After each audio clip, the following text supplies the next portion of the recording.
mudar de assunto agora pra gente falar do Cruzeiro.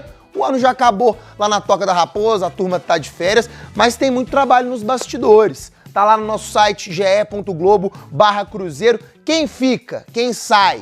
Vou te dar uma prévia. Os jogadores que vão ficar pro ano que vem: Rafael Cabral, Eduardo Brock, Lucas Oliveira, Felipe Machado e Daniel Júnior, contrato renovado. Neto Moura, o Cruzeiro exerceu o direito de compra, e o Bruno Rodrigues ainda tem mais um ano de empréstimo. É jogador emprestado pelo Tombense. Agora quem sai? Uma galera. William Oliveira tá emprestado pelo Ceará, Zé Ivaldo vai voltar pro Atlético Paranaense, Chay, Lincoln, Léo Paes, Rodolfo, Wagner Leonardo, Pablo Siles e Rômulo não vão continuar no Cruzeiro. O Cruzeiro também tá de olho para os jogadores que estão chegando para a próxima temporada, já anunciou o zagueiro Neres, tem muita gente, Cruzeiro atento ao mercado, e qualquer novidade, você entra lá no nosso site ge.globo/Cruzeiro, vão estar todas as informações. Fred Teixeira já entrou aqui no estúdio pra gente falar do Cruzeiro.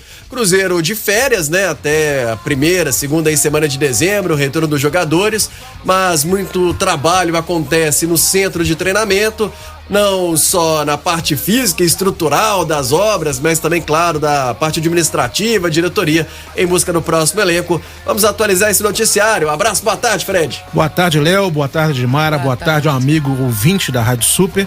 Realmente o trabalho não para. Os jogadores estão de folga, de férias, entram em campo, literalmente, outros personagens. Que personagens? Primeiro, o pessoal da obra. O Cruzeiro iniciou oficialmente ontem as reformas de modernização da Toca da Raposa. A gente já tinha mostrado aqui na semana passada a mudança da fachada. Tem até no nosso portal, tá lá o lado da fachada, a parte da plotagem dos muros da Toca da Raposa. Uma revitalização daquela fachada que realmente durante um bom tempo ficou ali do mesmo jeito, né? Enfim. E ficou bem bonito realmente, ficou uma iluminação especial, mostrando as principais taças que o clube já conquistou, a presença do mascote, do símbolo. Então ficou realmente muito bem. Agora, do portão pra dentro, você só podia mexer a partir do momento que não tivesse mais atividades. Então o Cruzeiro esperou o término da temporada para poder agora sim fazer um trabalho todo de reformulação, de modernização na Toca da Raposa. A Toca da Raposa, gente, tem 20 anos, né? Então é natural que alguns tipos de construções precisassem ser modernizadas. O próprio Ronaldo, assim que chegou, ele falou sobre sua primeira impressão da Toca da Raposa, e nós publicamos essa reportagem a respeito. Ele falou na época: a Toca estava meio abandonadinha. Foi esse termo que ele usou. É claro que ele não ia menosprezar o próprio patrimônio do clube, mas o que encontrou... O caso agora é dele, né? Exatamente. Ele não ia colocar ainda mais a público a situação que se encontrava, mas precisava sim de algumas coisas ainda estavam ultrapassadas, no próprio vestiário, nas condições do departamento médico. Tudo isso o Ronaldo deixou claro. E aí são duas coisas até, né, Fred? Você fala assim, porque a Toca tem 20 anos.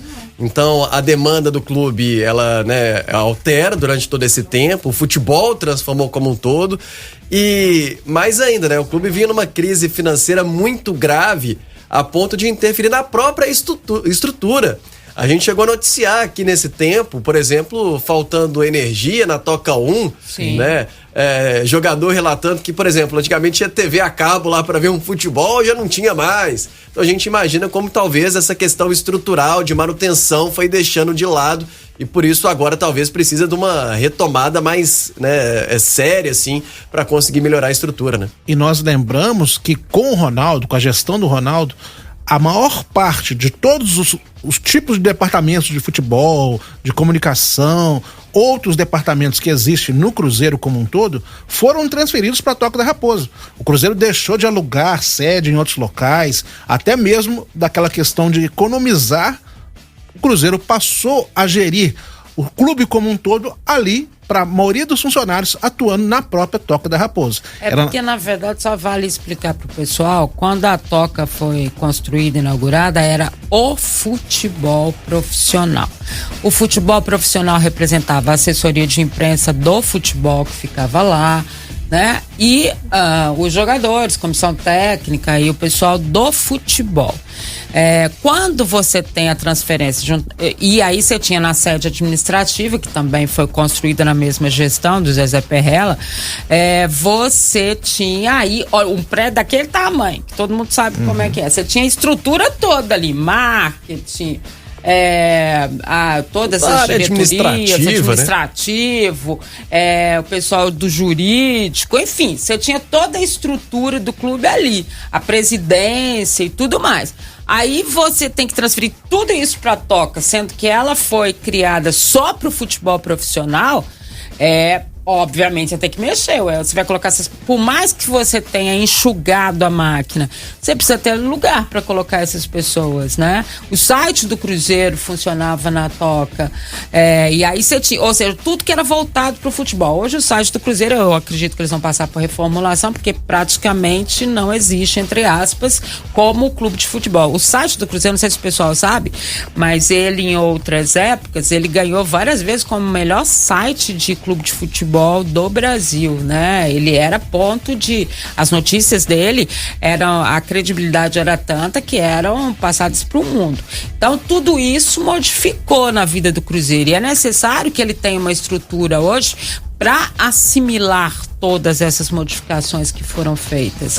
Então, é normal que você vai ter que dar uma esticada, vai ter que construir, vai ter que, né, aumentar ali. Os próprios apartamentos dos jogadores hoje já não comportam essa quantidade de gente lá na concentração. Então, tudo isso tem que ser modificado. E eu imagino até uma outra questão, porque a Toca ela foi feita por concentração. E você tem lá hoje o administrativo. Na concentração, você praticamente não tinha gente circulando quando eles estavam concentrados. Sim. Que faz parte da concentração, é isso, né? Você não tem acesso de muita gente, enfim, tal. Hoje você já tem o administrativo funcionando lá que trabalha todos os dias. Então, existe um movimento maior. Você precisa fazer com que esses jogadores se isolem um pouco dessa outra faceta do Cruzeiro que tá lá. Né? Você não pode ficar encontrando com todo mundo toda hora. Você tem que ficar lá descansando, ouvindo preleção, no auditório. Né? Então eu acho que é essa modificação efetiva que vai ser feita na Toca. E também na parte do gramado, essa também, parte vai ter uma atenção especial, claro. Só tem um mistério total. Os custos desta reforma. O Cruzeiro não divulga os valores, mas a gente sabe que uma grande parte desse dinheiro virá sim da parceria do Pedro Lourenço, o Pedrinho, que foi responsável durante muito tempo por levar o Cruzeiro, carregar o Cruzeiro na pior fase em termos financeiros. Ele ajudou e ele também vai ajudar nessa reforma. No domingo ele estava lá no jogo contra o CSA, ele confirmou isso, que vai ajudar financeiramente mais uma vez o Cruzeiro nesse processo de reformulação da Toca da Raposa. Ele que até acompanhou o Ronaldo naquela caravana última, né? Ele esteve lá, ele deu entrevista, agradeceu e tal. E o Pedro, claro, ajudou o Cruzeiro muito, né? Nas suas situações com jogadores, financeiras, de salário, até de reposição de comida mesmo. Apagou muito incêndio. Na Toca da Raposa apagou incêndio até cansar, né? Ou seja, foi o cara que ficou lá mesmo junto, independentemente de qual era a administração, ele sempre pensou no Cruzeiro. Mas claro, gente, também tem os jogadores que ele tem parte, né? Hoje a própria sede administrativa acho que está alugada, né? Sim. Ou faz parte dos negócios e lá é uma das sedes das empresas dele, enfim. Então ele tem uma participação importantíssima. E quando ele volta nesse momento, é interessante isso, né? Porque a gente achou que essas pessoas, né, que tinham essa ligação com o Cruzeiro antes da SAF, elas estavam meio afastadas desde que a SAF assumiu. Mas você vê que o Pedro Lourenço, não. Ele volta, né, pelo menos reaparece ao lado do Ronaldo aquele dia lá, e depois aí já tem esse anúncio de que ele vai ajudar, ou seja, o Ronaldo tá aberto às parcerias e às pessoas que ajudavam o Cruzeiro da mesma forma, né? Basta quem fazia isso antes, né, também tem interesse de fazer agora. Então, quem é cruzeirense mesmo, e ele a gente sabe disso, da forma como ele trata e tudo, da importância que ele tem, e ele volta para ajudar nessa situação da toca. Eu até citei na transmissão com o Léo, que nos bastidores, o Pedro sendo tietado como se fosse um jogador, os torcedores parando o Pedro, pedindo para tirar foto com eles, reconhecendo a importância. Agora, além de todo esse movimento que a gente está falando da Toca da Raposa em si, os jogadores estão de férias, mas a diretoria não, a diretoria segue trabalhando e o processo de reformulação do elenco, da obra no elenco também continua. E vai ser grande, como a gente já previa, né? A gente falava, eles vão trazer 9 ou 10 jogadores, isso pode significar a saída de uns 15, a história tá acontecendo. Desses que vão sair, o Cruzeiro ainda não oficializou, mas não vai exercer o direito de compra, por exemplo, do Bidu. É um valor muito alto que o Guarani exigiu, estipulou, acima de 2,5 milhões para poder ficar com os direitos econômicos do jogador. Então o Cruzeiro não vai exercer. A princípio tem garantido o Marquinhos Cipriano, que está emprestado, mas ainda até o metade do ano, e também o prata da casa Kaique. Então, a princípio, inicialmente, são esses os laterais esquerdos que Pesolano vai ter no momento.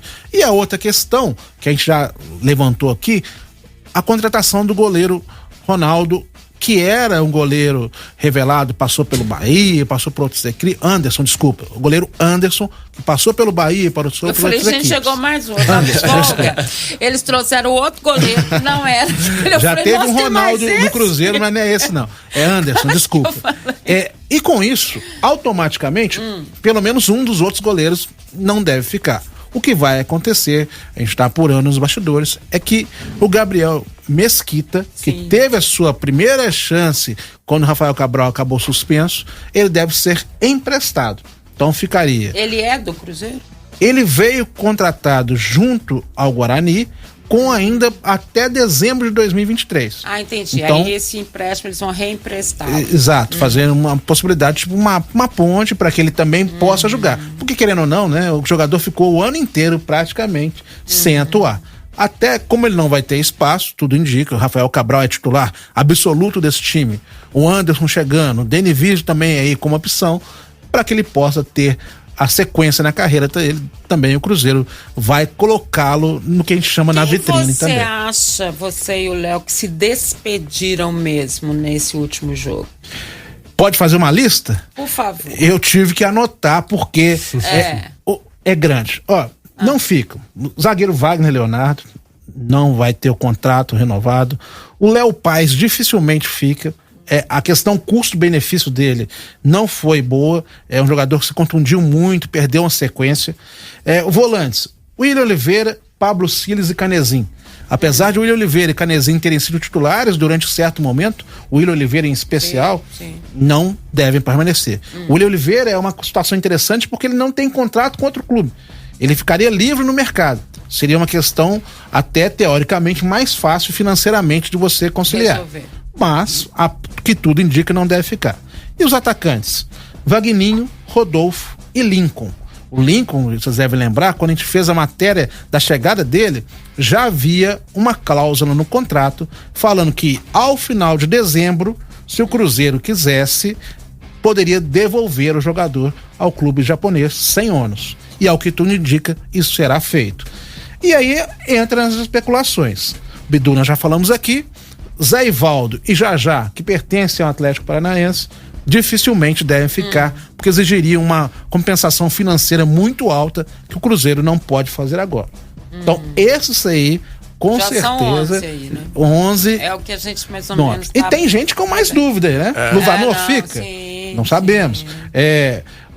Existe ainda uma série de indefinições que no decorrer desses final de ano e no início do ano que vem serão tomadas. O próprio diretor falou, o mercado tá meio parado, tal. Isso é meio discurso pra querer enganar a imprensa e a torcida. Mas que as coisas aos poucos vão se acertando, com certeza vão. Eu acho que eles vão anunciar como eles anunciaram esse último. Neres. Exato. Vai ser assim, a gente vai... Porque não de sei repente, se pessoal... pum, pinta. A SAF tem sido muito isso, né? A coisa fica lá dentro, não sei até hoje como eles conseguiram segurar tanto. Deve ter um contrato de confiabilidade ali, confidencialidade, melhor dizendo, que ninguém pode abrir a boca porque não vazou. Não vaza, né? É um assunto ainda longo, né? Vai ser o assunto até do Cruzeiro nesta pré-temporada, férias, pré-temporada depois, quem vai chegar, quem vai sair. Daqui a pouco ainda tem um destaque final do Cruzeiro aqui dentro do Super Fred Teixeira. Vamos falar do futebol feminino. A Federação Mineira de Futebol definiu a final do Campeonato Mineiro da categoria. Será disputada em jogo único no dia 19 e aonde? No Mineirão. Olha! O jogo marcado para as 11 horas entre Atlético e Cruzeiro. No ano passado foi a mesma final e o Atlético acabou levando o título. Neste ano, no jogo entre as equipes no turno, o Cruzeiro ganhou por 3-0. Então será uma oportunidade do Cruzeiro tentar dar a revanche, né, dar o troco, e para o Atlético a tentativa de conquistar o seu terceiro título consecutivo mineiro no futebol feminino. Já agora, no futebol masculino, o Cruzeiro divulgou há pouco nas suas redes sociais o último Bastidores do ano. E dentro desses bastidores mostrou como que Pesolano e sua comissão técnica motivaram o grupo para o duelo contra o CSA, mostrando inclusive vídeos das provocações feitas pelo CSA para que os jogadores entrassem em campo com o mesmo espírito de final que o CSA entrou. Resultado, o Cruzeiro conseguiu aquela vitória de virada e o CSA acabou rebaixado.